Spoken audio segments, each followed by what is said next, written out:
This is a first effort at this presentation, and I wanted to say, okay, rather than just sort of plunge ahead with RCA did this and did this, why did it do this? Trying to work from the top, which we generally regard as David Sarnoff, but there were other leaders involved, and they all faced the similar issues of what do you do with a company, especially a large company, which you start out with an initial intention and then keep changing. You can look at Yahoo, you can look at Google. These are struggling with what do they find for a business model, what do they find as their goal. Microsoft is now struggling in a mobile environment. So you have to keep adapting your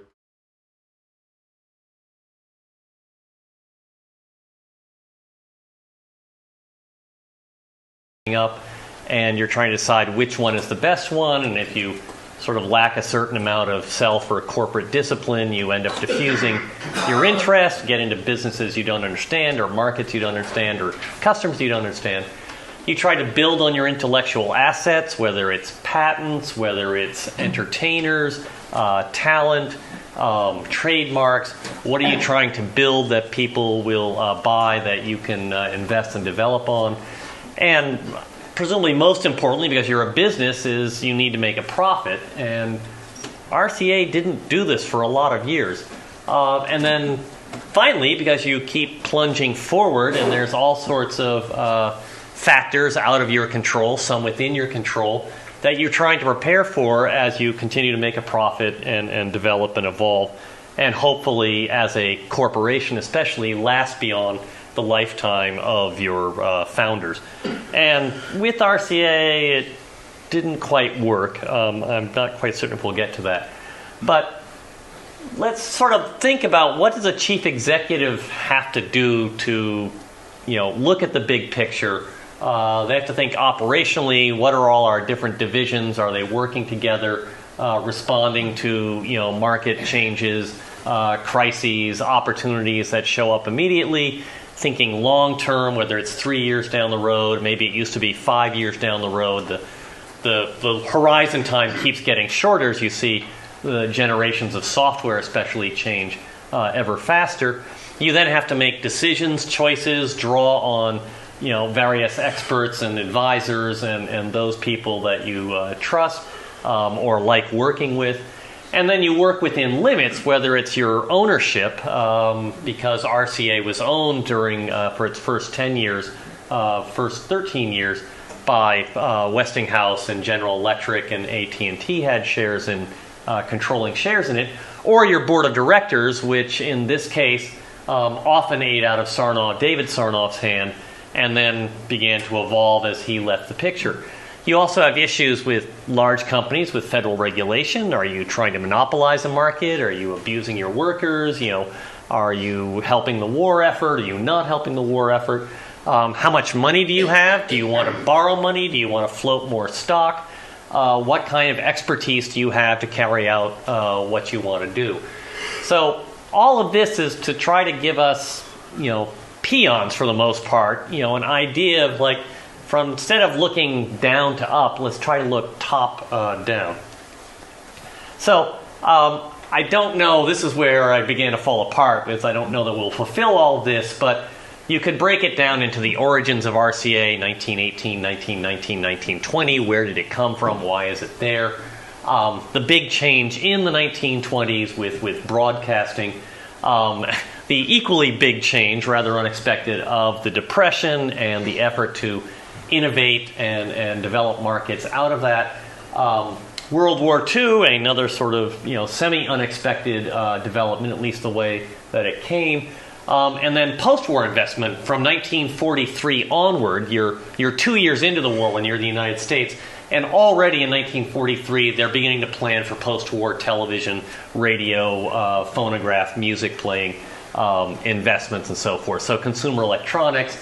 And then within 5 years after 1945, you get up to Korea, and now you're really dealing seriously with the Cold War and competition with the Soviet Union.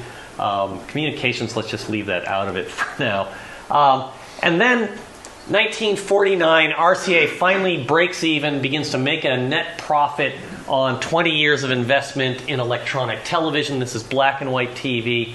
So what are you going to start reinvesting it in? I said computers, but you'll see that's actually part of sort of Cold War investment. By you get to the late 1950s, early 1960s, diversification. Let's get out of some electronic businesses, which are very cyclical, and try to offset those with some different profits. And then Selectavision, this next generation of home entertainment, is not going to be television. It's going to be choosing your video through some medium. And then we get up to the 70s and 80s, which it's going to be a little thin. But this whole notion of, well, you had business computers that IBM and DEC dominated. What about personal computers? And then what are the next generations of consumer electronics? Flat panel televisions, home recording, home cameras. And then we finally get to General Electric making the offer that Thornton Bradshaw could not refuse in 1986. So let's go back now to 1919. 65 years is a good long time. And it's, let's see how Microsoft, Yahoo, Facebook do 65 years from their founding to get a sense of context. But here we had an issue of, as World War I was ending, the U.S. Navy, which was feeling its oats, was quite large and substantial in its side of the Atlantic, feeling rather resentful that Great Britain and the Royal Navy and the British government controlled all cable communications. Is like the NSA of the 19-teens. They could tap anything. Virtually all communications from one place to another went through the United Kingdom, and therefore they could collect the messages, decrypt them, and find out what the Americans were thinking, what the Germans were thinking, what anybody was thinking and planning and so forth. You may know about the Zimmerman telegram as an example of this, as a way to help get the United States to come in on the British side. So the U.S. Navy is kind of irked by this. The U.S. government, the wireless has been developing as an alternative, since the early 1900s for about 15 years, and the Navy is looking at the Marconi Wireless Telegraph Company of America, which is always squeaking about how American it is. It's got lots of American shareholders, but the controlling interest was in Great Britain with the parent company in Britain. And there had been some irritation during World War I with the Marconi Company and their leasing techniques, even at the same time that they were very thankful that the factory in Roselle Park that David Sarnoff was managing was producing an awful lot of useful equipment for the armed forces during World War I. And by the end of the war, Marconi was looking at the next generation of radio transmission to do continuous wave transmission using these giant Alexanderson alternators. And you could spin these at 100,000 RPM, I think it is, or you get 100,000 kilohertz, and this gives you a continuous wave. And the British Marconi Company and American Marconi were basically negotiating with GE to say, we will order, basically your capacity is this, we want all of them. And GE went to the U.S. government and said, look, this is what we're faced with, there are no other buyers, I just thought you ought to know. And the U.S. Navy was a little concerned. They had not gotten permission from the U.S. Senate to nationalize radio communications, wireless communications. And so they said, well, look, we can't take over American Marconi. Could you? And GE, with some work said, well, okay, we'll start up this Radio Corporation of America to handle long-distance communications. This was its purpose, right? These 400-foot towers, long-wave communications. This is at Radio Central in Rocky Point, Long Island, on the northern fork. It's now a David A. Sarnoff bird preserve. The A doesn't belong there, but there you go.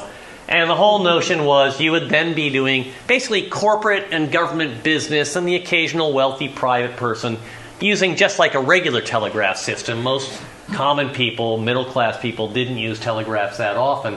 But this is why the United States government gave its blessing when GE said, these radio patents, they're owned by us, they're owned by AT&T, they're owned by Westinghouse, they're owned by United Fruit Company, which has these banana boats, which are still in business, incidentally. We could pool those. It would make a lot more sense to continue to develop the technology in this direction. So, which way do you go in the 1920s? If you're General Harbord here and his predecessor, E.J. Nally, who came out of the cable telegraph business. General Harbord had been chief of staff for General John Pershing during World War I. He was basically hired because he had lots of good military government contacts. He was, a patriot of the nth degree. And they understood wireless telegraphy as a version of wired telegraphy. This is what radio to them was. So it meant, stuff like going out to Bolinas, California, where they have restored the RCA Communications building in Point Reyes. National Park Service has done a very impressive job if you ever get out north of San Francisco and go visit. But here's David Sarnoff having a great time visiting, this wonderful, desolate place on the northern shore. Oops. And then you have, exciting negotiations to get an agreement with Poland. So here's E.J. Nally making a sign. Here we are going to have a circuit with Polish telegraph, probably the postal and telegraph company, the way the Europeans do it. And now this is as far east as you can get before you run into the Soviet Union. And you can see how excited David Sarnoff is at this kind of business. Now, he's not even, I think he is a vice president at this point, but he's not in charge, right? He's not in charge. These guys are the ones. Sarnoff is the one, this is like 1923, I think, who's been saying, the radio music box, this is the future. And RCA is working, let's go meet the Germans, Telefunken, let's meet with Philips, let's meet with KSF in France, let's meet with Marconi in England, and do the cross-licensing of all our patents and stuff, and sort of make this all comfortable development. David Sarnoff is over here. General Harbord is here, and I don't know these other gentlemen, but there's some interesting Europeana website. There's some efforts across Europe to digitize and share digitized material. And if you start searching some of this, like Digital Europe, you can find some interesting stuff with RCA plus radio plus television there. So, and then you have exciting laboratories, like this is RCA's first lab out in Riverhead.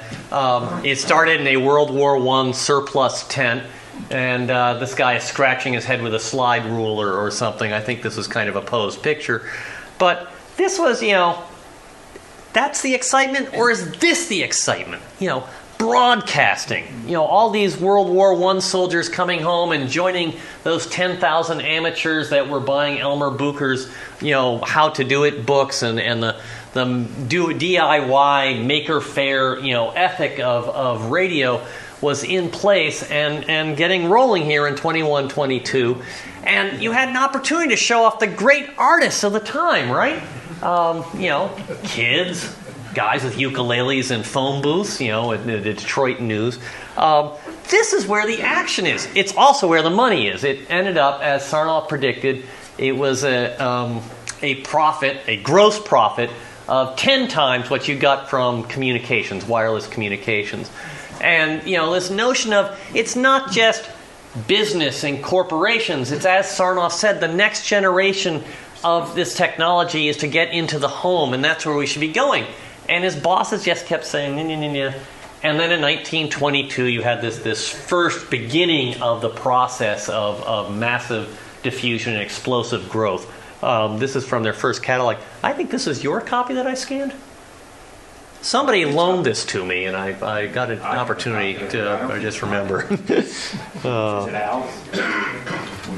So you have now the problem of you were a government-sanctioned, government-approved monopoly in 1919, 1920 to start Radio Central out there on Long Island. That was going to be the crossroads of wireless communications from Brazil out to San Francisco, from San Francisco out to Hawaii, and then to Japan and China and the Philippines, over to Poland and England and Europe.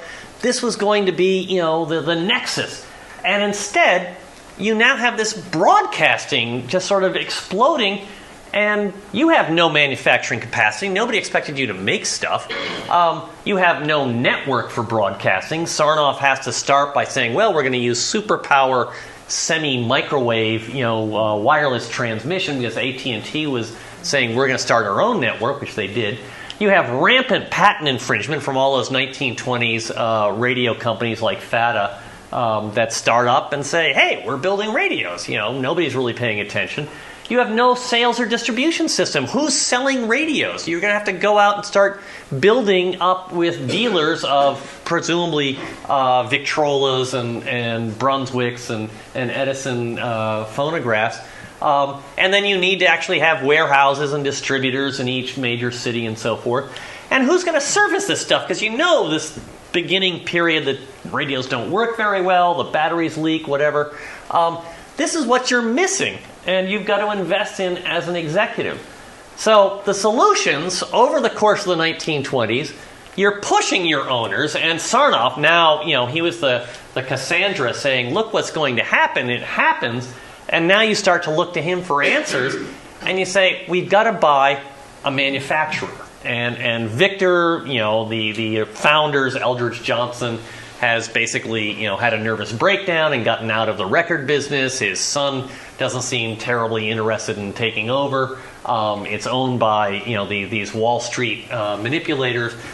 We've got to get AT&T out of the radio network business. It sold the first ad for a Garden City real estate development for $10.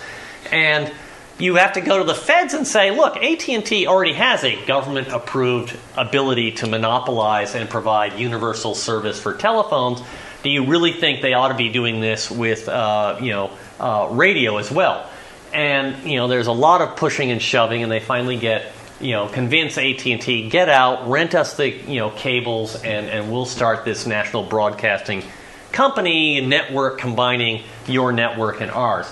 And then you start sizing up the biggest manufacturers in the 1920s and sue them for patent infringement, and either settle in court or out of court and start saying, we have a package of all these patents. We're going to start licensing these, but in order to make sure that the market is controlled, that we don't have these cycles. You're always trying to control that boom and bust cycle you have. Well, we're going to limit to maybe the top 10, top 15, top 20 manufacturers who are interested in quality control and not just making a fast buck in what they think is a fad and getting out fairly quickly. So we're going to have this package licensing. We're going to have to build this distributor-dealer network, and we're going to rework that Marconi Institute into the RCA institutes to train technicians and repair guys and stuff like that. So you move into your wonderful portable radios. There's nothing like hiking 10 miles in the outback with a battery and the radio plus your pack and your tent and stuff like that. And, there is no loneliness where there's a radio. I thought the point of going camping was to be lonely, but apparently not in this case. And you have your own mule, I guess, to carry your equipment with you. Like maybe you can rent at a campground or something. And then moving on to, let's get some really glitzy. This is the roaring 20s, flappers, speakeasies, Art Deco styling, the super heterodyne that they invest in from the mid-1920s onward.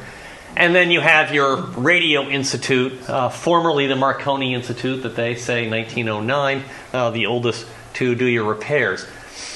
So you still have, though, who gave you permission to monopolize, to start pushing everybody with your patent collection, which isn't really legal. We have antitrust laws against this sort of thing.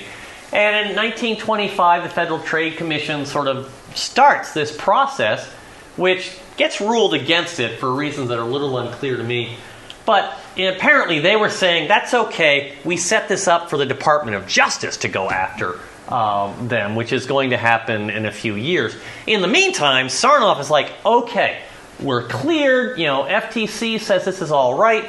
We need to basically converge all forms of electronic media, get NBC, sheet music, records, radio, broadcasting, sound on film where there's musicals. We need to buy this Victor talking machine. We're going to buy sheet music companies and found the Radio Music Corporation, because people are still buying sheet music for all these popular songs. And then we're also going to push the next generation, which is facsimile as much as television, to get this all going.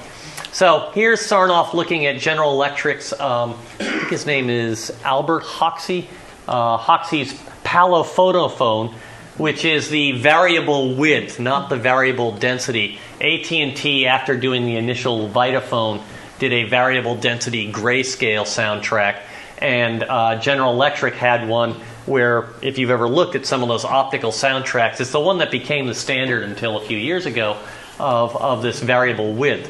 And there's actually up at the, whatever it is, the MISI, the Museum of Science and something or rather in Schenectady, it's the GE collection. They've begun to, I think, digitize some of these sound on film tapes from the 1920s. And then you have to say, okay, we have the technology, but we need the business. So let's go to Joe Kennedy and I don't know, this other fellow from RCA, work together to start setting up our own sound on film business, which is going to be RKO Radio Pictures. And then you're going to merge, you're going to acquire Victor Talking Machine for about $160 million in 1929. Sarnoff at this point is facing opposition from this guy, General Harbert, is saying, wait a minute, I thought we were an electronic company. Why are we buying hand-cranked, spring-powered, talking machines? And Sarnoff has to argue it's becoming electrical. They went electric 4 years ago. This is what we're going to do, and we're going to add radios to these machines like I said they should 6 years ago, and keep moving forward. And we're going to investigate television. Here's Ernst Alexanderson with a small version of Felix the Cat. There's the view he has in Schenectady in his house, having hollowed out a radio receiver and added a nipcow, a spinning wheel disc. Well, there's the radio, the antenna, and then the loudspeaker over here. And that's what GE is providing, because Alexanderson is an electromechanical engineer. That's his thinking, his approach. There's a lot of, sort of popular heat about this, kind of like Tesla mobiles right now, right? We're all going electric. We're all going solar panels. And it's like, really? In the middle of winter we are?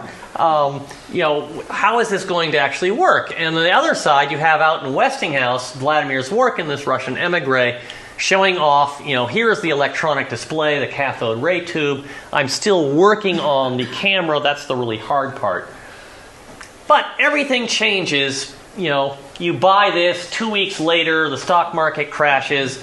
2 months later, on January 1st, 1930, David Sarnoff finally becomes president.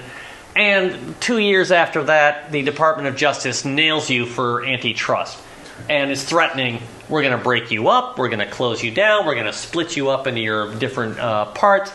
How do you save yourselves? The record market that you thought was this cash cow shrinks 95% in 3 years. It's kind of like the MP3s knocking off CDs in some ways, only far worse and far faster. So how do you do this? Well, you start bargaining with the Department of Justice. Do you really want to lay off 10,000 people in the middle of the Depression when we're already doing cutbacks in Camden and Harrison? And we're going to invest because the Victor Talking Machine Company made talking machines, not radios. They don't know anything about electronics. We need to build a whole new section and factory in Camden. We need to milk that Victor trademark, one of the most popular trademarks of the time. And we need to sort of push the advertising revenue we're getting from NBC, because that and vacuum tubes are the only two net profit centers for RCA. All through the 1920s and up to at least 1937, RCA is losing money selling radios. You think, RCA is the biggest company. No, remember in 1927 they pissed off Philco because they said, well, we're not doing any of these battery, we're not doing anything with these AC converter tubes. And then they came out with it in 1927, and the brothers that were running Philco were so irritated they decided they were going to crush RCA all during the 1930s, and they became the best-selling company across the Delaware River from Camden in northeastern Philadelphia. And then you're going to keep funding this television R&D, research and development, because radio patents are beginning to expire. You're not going to control those indefinitely. You need to keep renewing your intellectual assets, especially if you're a high-tech electronics company, and get ready for that next generation. So here's the dog. And, these are ads from 1932. This is a rather rare color one, but they were doing this biacoustic, a completely new circuit, but it's good enough to be called his master's voice. Nobody bought these. I mean, I don't know anybody has consoles like this, but the documents that exist at the Hagley Library for the distributors of RCA Victor equipment in the early 1930s, you can see the panic on the text, on the page, because nobody is buying. People are losing jobs. There's a bloodbath between the Victor distributors and the RCA distributors. Who's going to survive in each city?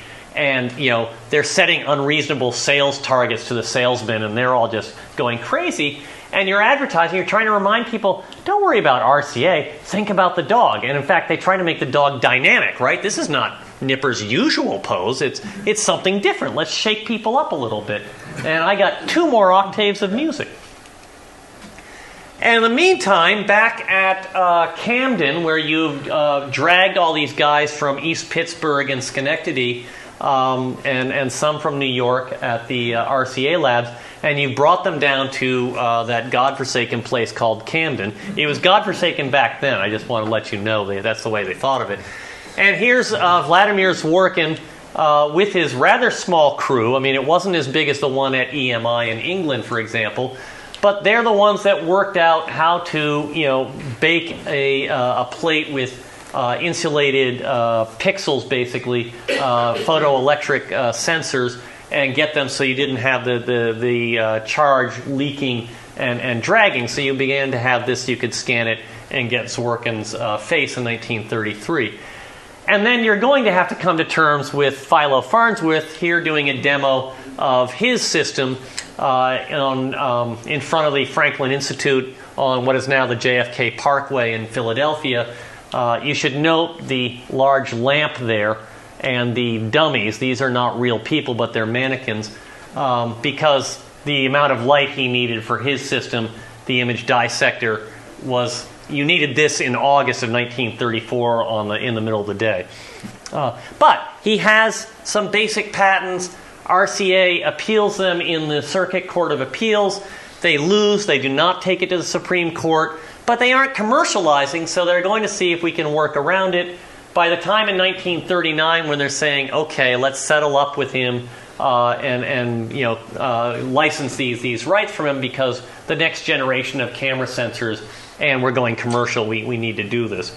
So you come to terms with him for $1 million. You also, need to provide, okay, what is your television going to look like? Well, it's going to be this very long CRT, because it's got to, do this high resolution scan here and reflect out of the, off the mirror in the inside. This, I think, is 1935. And then you're making deals, not just with the Western Europeans, but with the Russians. Here's Harbord, who is chairman of the board, Sarnoff, 3 Russians who were never seen again after they signed this contract with RCA at the top of Rockefeller Center, the center of capitalism. They disappear in the purges of 1937 when RCA goes over to Russia to help install their first electronic system. And then Sarnoff is facing opposition from both the broadcasters like CBS, who have no interest in investing in television studios for their radio stations, and you're facing resistance from the rest of the radio receiver manufacturers like Philco and Zenith, because they know they're going to have to renew these package licenses with RCA, and they get a little irritated with it. Now, at the same time this happens, because you've made Vladimir Zworykin your sort of star innovator, and you kind of give him carte blanche to do what he likes, he takes an interest in, well, what can I do to help the world besides television, which, if it turns out like radio, isn't going to be very helpful at all, at least broadcast radio. So he has remarried a doctor, an MD, who says, well, geez, why couldn't you help us see a little better electronically? And that results in the electron microscope here with Jim Hillier in 1940. And RCA had no intention of doing this, but because Zworykin bootstrapped $10,000 to sell this first one, you kind of forced RCA into it, and this is one of their early publications for it. Now, World War II, Sarnoff, all during the 1930s, had been following what was happening in Germany.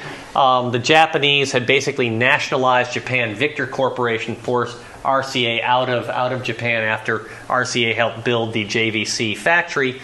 And when Pearl Harbor came, Sarnoff had been out at Pearl Harbor on President's request to look at the communications network between the Opana radar stations and the Pentagon. He'd made his recommendations, and unfortunately they were just beginning to implement them when they kicked off for the weekend on Friday, December 5th. And so RCA is now sort of plunged into World War II. This is when they build the separate research lab to get away from the busyness and being too close to the factories, to move here to Princeton. And they're working on their second generation of camera tubes, something more sensitive, more dynamic, something that can see somebody like Ray Kell under a full moon on the roof of the RCA labs. This is a sort of dual technology because you can use it for TV-guided bombs here, and after the war you can use it on these nice cameras here. And here you not only have a crossover technology, you've got to tell people, okay, we've been working this up, we've got to tell our radio affiliates, go out, get your TV licenses. We know this has been a long time coming, but it's not going away. So here he is at Atlantic City with the head of NBC, and this meeting hall, convention hall, apparently there's recollections of lots of people running to the payphones in the back to tell their GMs, go start ordering your studio equipment. So you now have this post-war rollout. Instead of this big, bulky console, you have a relatively compact TV in your, New York City apartment, with your sort of semi-immigrant family, or at least what kind of looks that way, and a helpful serviceman. And you're going to roll out these, in Camden at the factory. You're going to invite in all your package licensees, Philco, Zenith, General Electric, Westinghouse. Come look at what we do. We'll answer all your questions. This is a new market.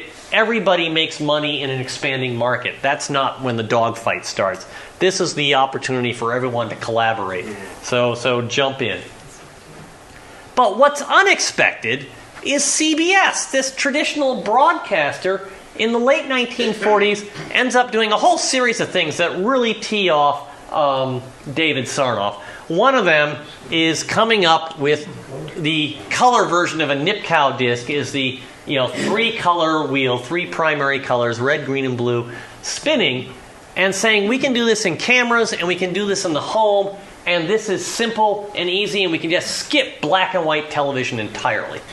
And for RCA and Sarnoff, the whole notion of innovation is it's controlled. It's not, otherwise we're simply chopping off our own feet, because where are you going to make a profit if you're constantly competing for the next generation? So we're going to let the market saturate with black and white. It's going to take a while to do electronic color television that's compatible with black and white.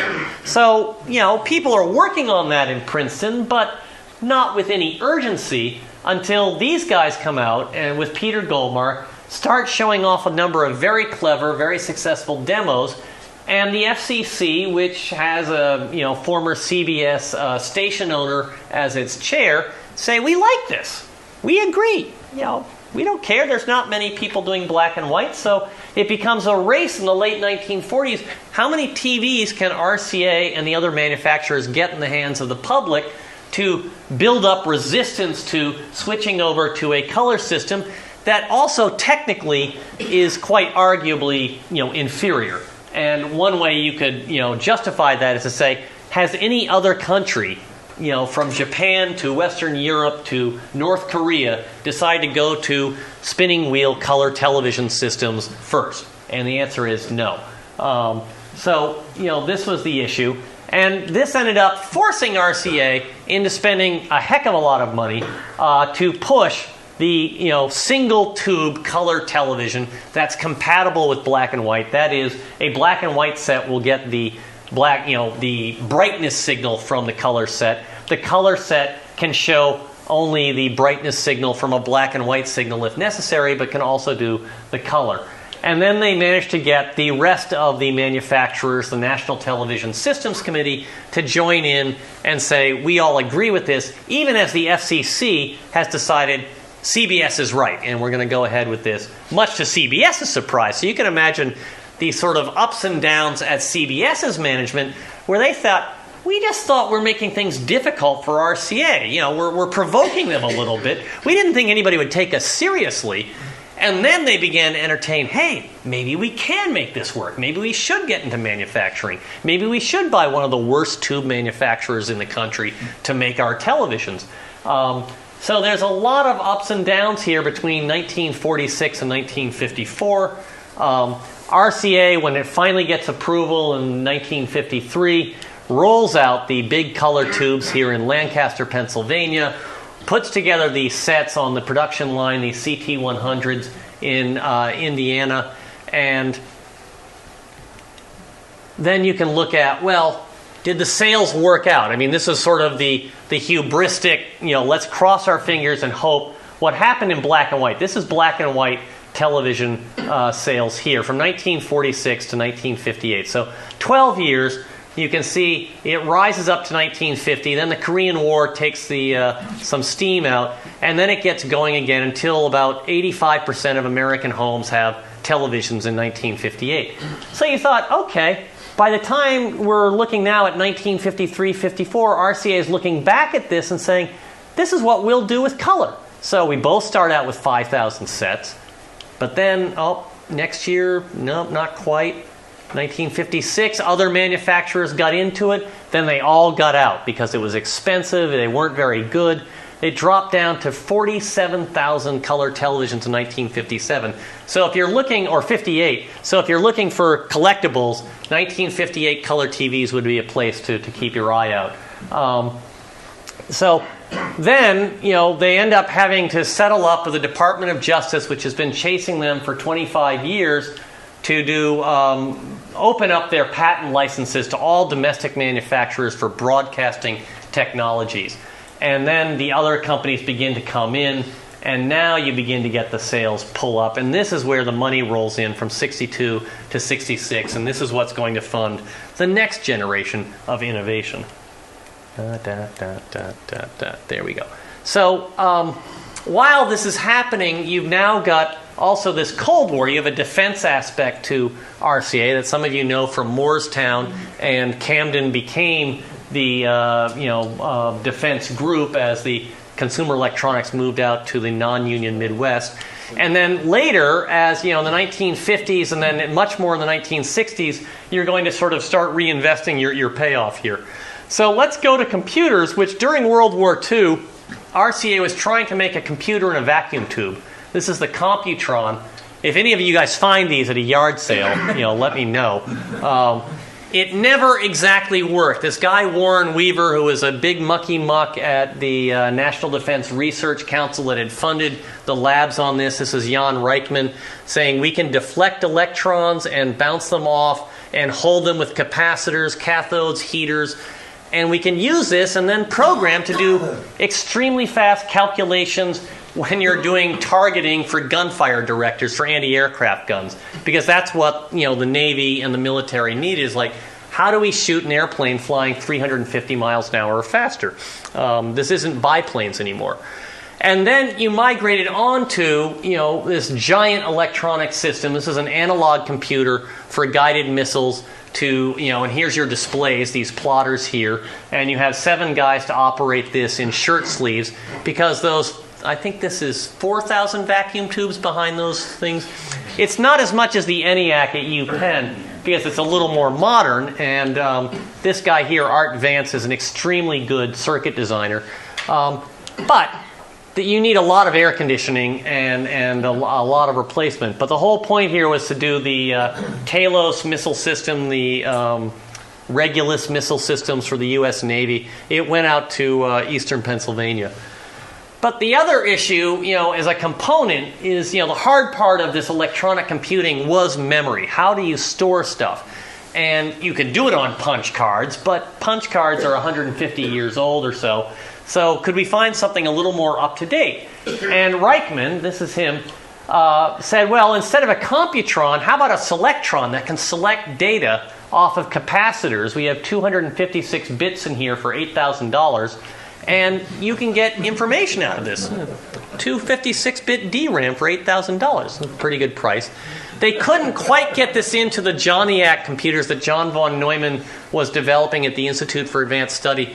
But apparently this was the most expensive vacuum tube that was sold for some of these MANIAC, the Los Alamos project where they were, crunching numbers for hydrogen bombs and so forth.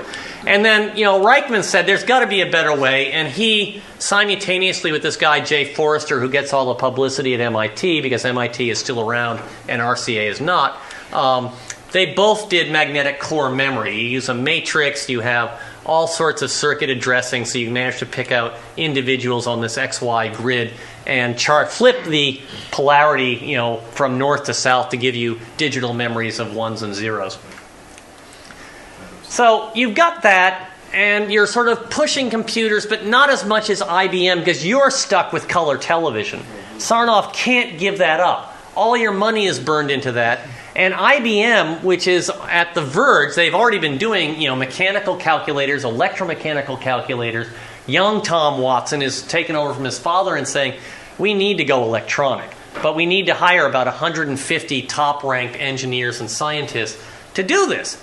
And he was really scared. They were scared that RCA is the big beast in this. AT&T is sort of sticking to telephones, but we don't know what RCA is going to do.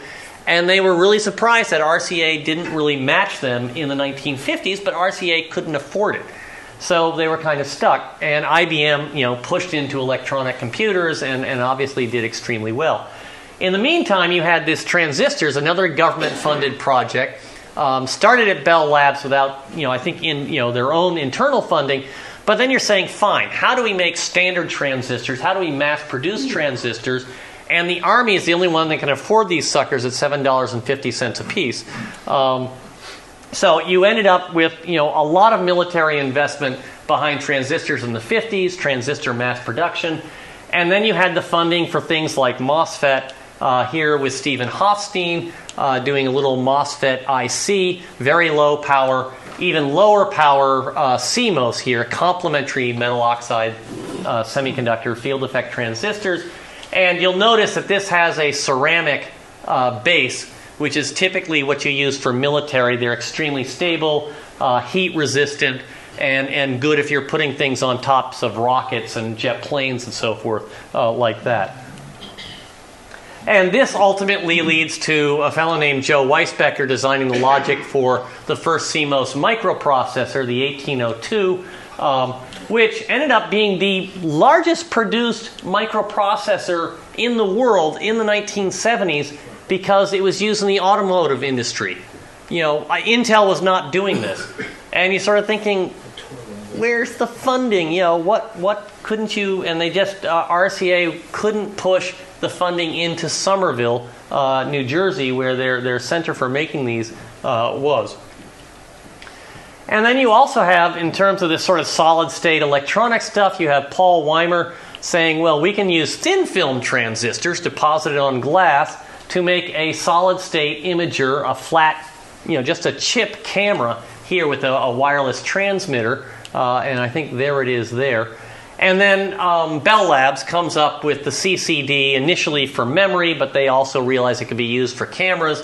But RCA, thanks to both, in this case, this is the Langley Research Center for NASA, but the Air Force and the Navy, they're getting all these project grants to fund development of CCDs into cameras at RCA in the 1970s. So then, if you have that for government funding, and then you're looking at, well, what about all this commercial? What are you doing with this profit? Well, you're splitting the stock in 1964. You're paying out dividends. You know, there's good money to be had at RCA. And then you're saying, well, what else are we going to do? Well, we're going to look at the next generation of consumer electronics, because color TV, yes, we're making the money, but those patents are going to run out, and we're going to saturate the market. And even those Japanese might begin to get in. There's a lot of underestimation of what the Japanese are capable of. And so you're going to do a flat panel television. You're going to do Selectavision, this notion of home video. And then the third thing is diversify. Again, now we're going to really start investing in some publishing companies, some frozen food companies, carpet companies, things for people with houses, things for people in recessions. They buy frozen food. And this is a lot of Robert Sarnoff's idea. He's the chosen oldest son of David Sarnoff. He was also going to continue to push computers. They had a very good computer system. And you look at the reports down at Duke University in their archives. They have a very nice collection from RCA's advertiser, their campaign to do computers. And every year they're saying, next year it's going to be different. Next year it's going to be different. And it just never was until they pulled the plug in the early 1970s, which was this huge disaster. Now, a lot of people have excoriated Robert Sarnoff, and I'm just sorry he's not alive. He died in 1997. You never got to hear more of his side, but he did end up writing a letter to Business Week after one of these, a big article about, boy, what a screw-up RCA was. We said, we had a strategy. 2 out of 3 things didn't work. It's like, how much of that was him? How much of that was, circumstance beyond his control?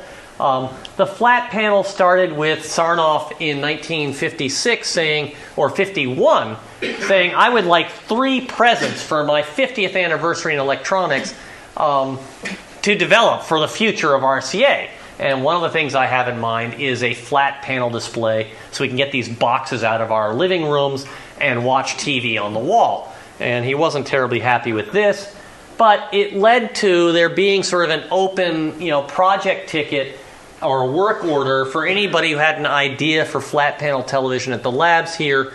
And so this is Richard Williams, the greatest, smartest guy never to get into the National Academies or get a Nobel Prize. But he's the one that invented, patented, demonstrated the contrast between liquid crystals organized as Williams domains and liquid crystals without an electronic charge. This is a plate of liquid crystals mushed together. It's magnified 90 times, so the original is about this big. But he said, here's contrast. We can do light, we can do dark. You can now do black and white TV with enough pixels this way. You can do this at 60 frames per second. He tested this all out. He wrote up the patent. And then he ended up going into another project dealing with semiconductors. And George Heilmeyer took up this idea, a very ambitious electrical engineer, working with these two plus a growing crowd of people trying to figure out how to matrix address liquid crystals for a TV display. They experimented with a single color display to do LCDs. But ultimately, despite the big press conference in 1968, RCA and Somerville, the solid state people said, these aren't any good. This is no good. There's a loss of innovative spirit, you might say, because there was a little group of entrepreneurs up in, I'm now forgetting, Ben Gross has done an excellent job. There's a IEEE Spectrum article about the commercialization. They were using them for gas pumps. They had liquor store ads where they had a guy drinking and you saw the liquid crystal as the bottle empties in successive bits of the LCD and disappears into the drinking man. And yet they couldn't get that money sort of redirected, poured back into LCD development, leaving it to the Japanese. The next one was Selectavision. Here is Robert Bartolini, a young researcher on gas lasers here. You'll notice here is a tape. And you may remember a few years ago I did a talk on Selectavision, which ended up as video disc. But initially it was holograms embossed on a plastic tape. The same tape you wrap meat in, polyvinyl chloride, would be used with a laser inside the home in a box that would play back on the screen. And they did a demo in 1969, and you never saw that again. And then they moved over to these big video discs, which they waited too long. There were a lot of changes on the top of management. They went through 5 CEOs in 7 years, I think it was. The continuity at the top screws things up. The RCA laboratories here in Princeton were behind this. The Consumer Electronics Group was not excited by this. Instead, they commissioned Mitsubishi and JVC to develop VHS cassettes. And that's what RCA was selling: Selectavision VHS cassettes and Selectavision video discs. Which do you think won? Here they were celebrating they've sold 15 million or made 15 million video discs in 1985 before they shut the shop. So then you had this diversification. And the premise is not necessarily bad, right? If you have a cycle, everything goes into a recession and you're doing everything electronic, it's like the semiconductor business just, plummets. Do you have enough money from NBC or, consumer electronics to offset that? So the idea was we're going to get, rental cars. Rentals made the cover of the RCA annual report in 1976. We're going to start doing frozen food. And here at the laboratories is Bob Paglione showing how you can microwave turkey roll, to cook it for TV dinners and so forth, and get it extruded and pushed out here. And he said they shipped this down to Louisville or wherever the ground turkey plant was, and they never heard of it again. But you'd say, on the one hand, you might be balancing your losses, but on the other hand, you're stealing investment money and intellectual skill from your cores of communications, of semiconductors, of electronics. And you need that because you're now in a much more competitive environment. You don't have that monopoly on vacuum tubes and electronic circuits you had in the 30s and 20s. You're now fighting with Texas Instruments and Motorola and Fairchild and Intel. And you could do it because you have CMOS. This technology needs reinvestment. But they don't, in part because of the diversification and the management turnover. So you then get to a point in the 70s where you say, what is our future? Robert Sarnoff gets fired in 1975. It's no longer a Sarnoff company. Another chief executive that everybody likes gets knocked out because he hadn't actually filed his taxes. He'd paid his taxes.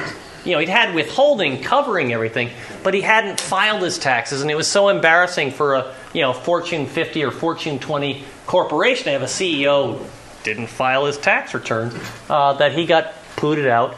They put somebody else in that turned out nobody liked, and then they brought in a couple of people. One was I think a GE vice president, and Thornton Bradshaw, who came from Atlantic Richfield, Arco Gas. And so you have this whole situation where the next step, as David Sarnoff would have anticipated, in computers, just like in radio, is to go from the corporate and the government sectors, the mainframes and the mid-size, the mini computers, to microcomputers, home computers. This little keyboard here, a cassette instead of punch cards, a Sony television as a display, a keypad here that's so easy his children can program it and play games again on the television. This could be the future of personal computing. And RCA comes out with what's called the Studio 2. But such is the embarrassment of the computing failure, the hundreds of millions of dollars lost on computers, and the fact that they ended up telling a lot of people, go up to Massachusetts where we're doing computing, and then getting out of it and leaving them high and dry. They say, computer is not the word we use anymore. Consequently, it's a home TV programmer here, which plays bowling with square balls because there really isn't much memory in that 1802 microprocessor that's powering the sucker. And you can see what people thought in the marketing department by the expressions on the faces of a thing that you're supposed to be happy about. And the fact that this woman is somehow, she's got bound feet or maybe goat hoofs. I'm not quite certain. I mean, they ultimately screamed and they came out with another. But what they didn't seem to understand is that this is all about software. Even though the RCA lab said, okay, step 2, color. Okay, we have to do color. It's 3 times the memory or the processing. We have to fit that in. Sound. We need to have an audio aspect to this. We need to get an audio synthesizer in here, because this is the future of games. You've got to keep developing a Studio 3, a Studio 4. They had this at the labs, but there was no funding. And consumer electronics really wasn't interested in pushing this along with Selectavision. You had this sort of divided issue of what you were going to do. So RCA, sold these through Radio Shack, not terribly successfully. Although, people say it doesn't have a joystick, and the argument was joysticks break. This has keypad, and some of you might use keypads today. And then you had other little groups at RCA. This is all sort of at the bottom, while the top was sort of saying, we're going to go with video discs, we're going to improve our color televisions, we're working on satellite communications and satellite services through Americom and Globecom. There's another group that developed, here was another computer, again with the magnetic tape. This time you see color here. They have a temperature chart you can watch for your outside weather. The VIP2, there was no VIP1, but they only made 2 of these. So if you find the other one, you've got a keeper, because the only one I know of, Gary Gendel donated to the library. It's now at the College of New Jersey. I think it's on display, but I'm not certain at their exhibit. And yet, you could say, what was the heart of RCA? And this is partly because I was sort of pressed for time.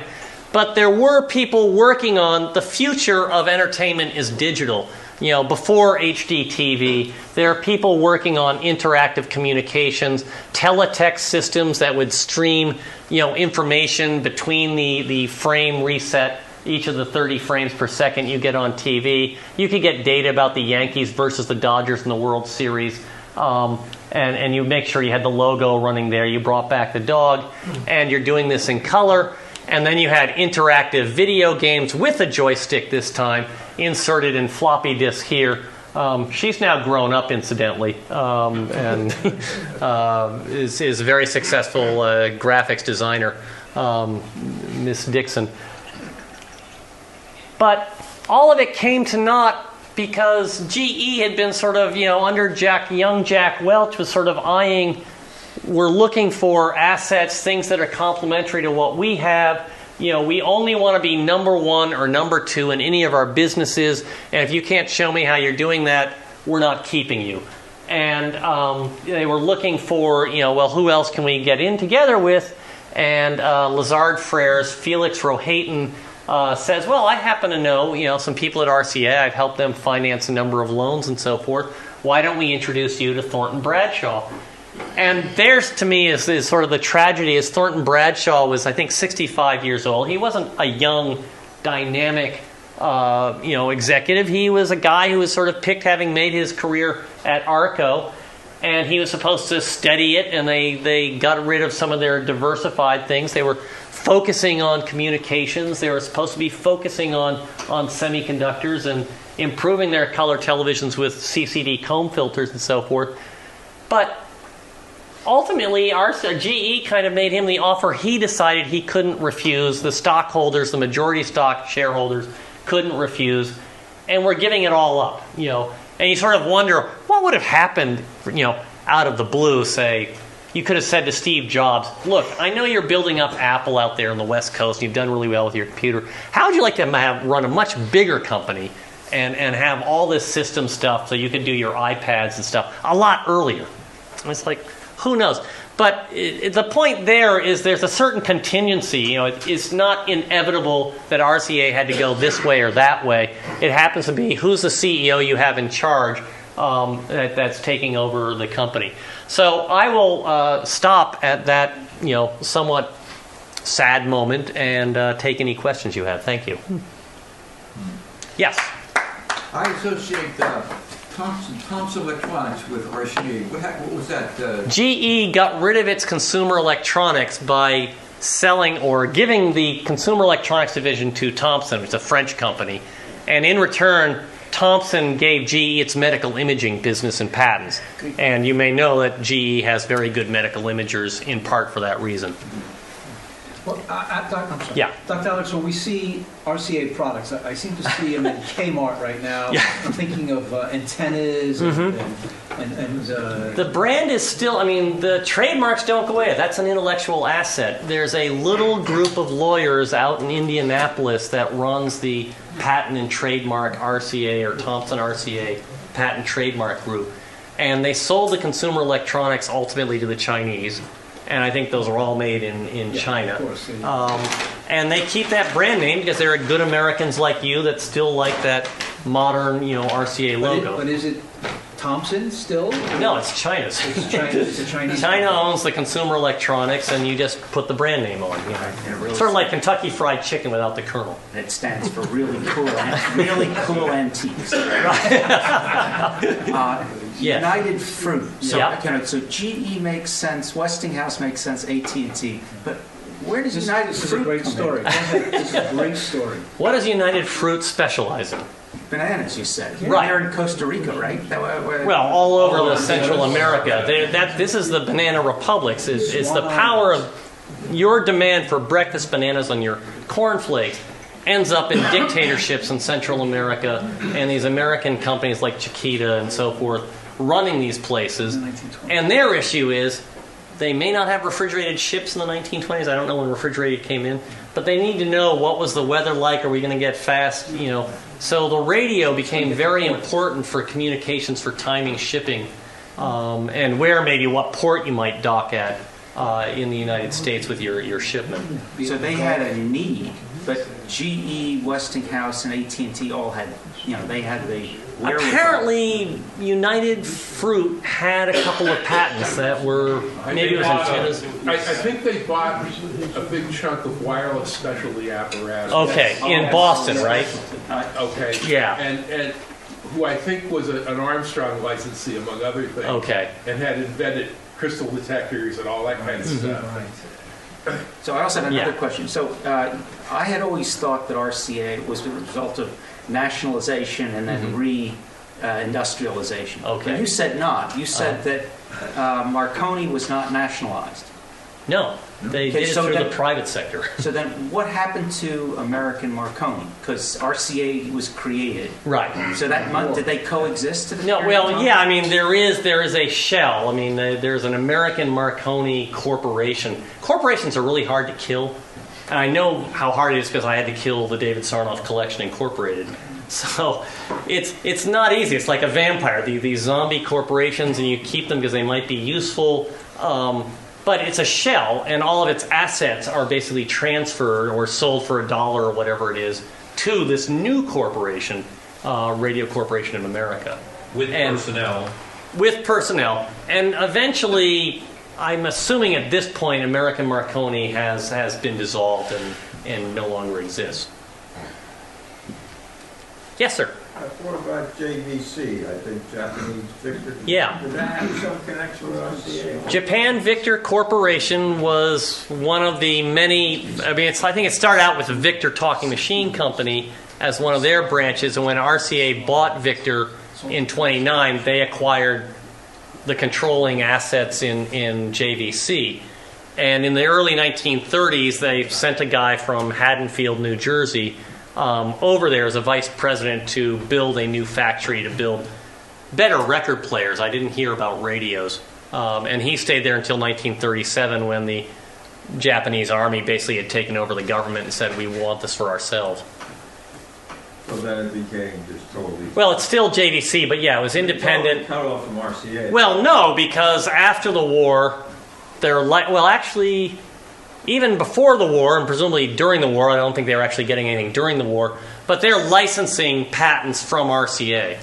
There are international patent licensing agreements before World War II and afterwards. Yes. So you got me thinking now, when I moved up to Montreal in 1972, I noticed that there was a Canadian Marconi company Right. in Montreal, Yeah. which I thought was rather odd, but I didn't think any more of it. So I'm assuming now that American Marconi went this way and Canadian Marconi just sort of stayed because I think the Canadian Marconi would have been owned by the British. Weren't there about 9 Marconi companies in very geographical areas? Well, I don't know what other countries would have had them. The Germans certainly didn't. Australia? Oh, Australia amalgamated Marconi. You're right. You know, it's just So maybe I don't know. Actually, I don't know if there's one in India. That would be the interesting question. But the white places, Canada and Australia, get Marconi branches. So yeah, I think that's the reason. And again, I'm not. I have to admit, I'm very They uncertain. probably just continued the lineage from day one and didn't get the government never. And there is a relationship. relationship with RCA because they were collaborating again during the Cold War on early warning systems and so forth for, the DO line and the BMU systems are all being set up in northern Canada. What's that? satellite communication. And satellite, yeah. Yes, sir. It seemed like RCA couldn't decide what it wanted to be. It dabbled in a lot of things, but they didn't seem to make money at them, right? Is that what I understand from Well, they were making plenty of money in the 60s. I mean, consumer electronics finally came into its own. I mean, the problem they have, and every one of these companies has, is what Clayton Christensen, this Harvard Business School professor, calls the innovator's dilemma. You've got a current product, but it's going to run out. It's going to become obsolete. The patents are going to expire. You need to innovate. But if you do that, you're carving out your own business, and you may not be the winner in the new alternative, say with home video or with flat panel displays. You're gambling that your innovation is going to be the best. Well, maybe LCDs aren't going to be better than plasma. Maybe they aren't going to be better than projection systems. And yet you have to kill your CRT televisions. You have to carve out. So, I mean, RCA had this issue with vacuum tubes, right? The RCA Harrison made vacuum tubes, I think, until 74 or 75. And they did rather successfully stage manage the decline. We're not investing in this. We're not investing in research. We're just going to keep making our 6L6s and so forth. But we're not doing vacuum tubes until the demand is so small. We just sell off that business and focus on semiconductors. But you do have a change in environment with that antitrust settlement in the late 1950s where you're no longer getting package agreements with Zenith and Westinghouse and so forth. You're now selling them to the Japanese, your competitors, and you're selling them to the Europeans, who you're not really competing with, but they're taking care of Europe. And you don't control the patents on transistors. You don't control the patents on integrated circuits. So now you're in this sort of, what are we doing? You're quite right. There's a little bit of an identity crisis. How many of these other branch organizations or industries should we be in? And they're still the RCA brand name for televisions, just the Chinese happen to have it now. But the semiconductors was bought by Harris, which then was bought by Intersil, and it sort of faded away. But you're making a good point. It was this sort of issue. I mean, even you say with David Sarnoff, well, what are you planning next? And the issue was, well, computers are kind of an obvious one, but we don't control computers. IBM does. And that's where you might say, well, it might have been, if Sarnoff was a younger man, he would say, this home computer is where we want to be because nobody is doing this on a big scale. I mean, that's sort of the contingency, the woulda, coulda, shoulda would be. You could still be doing home entertainment if you'd gotten into personal computers in 72, because you'd be way ahead of the West Coast then. And they bet big on the CED video disc. What was the figure that they have over the display? Oh, it's like $500 million. Yeah. I mean, over 15 or 20 years. Yeah, it was one of those big. Well, AT&T lost that much on video phones. They could afford to, though. Well, that's certainly monopoly. Right. I think they did that a couple of times. Dr. Alex, fantastic. Thank you. Really appreciate it.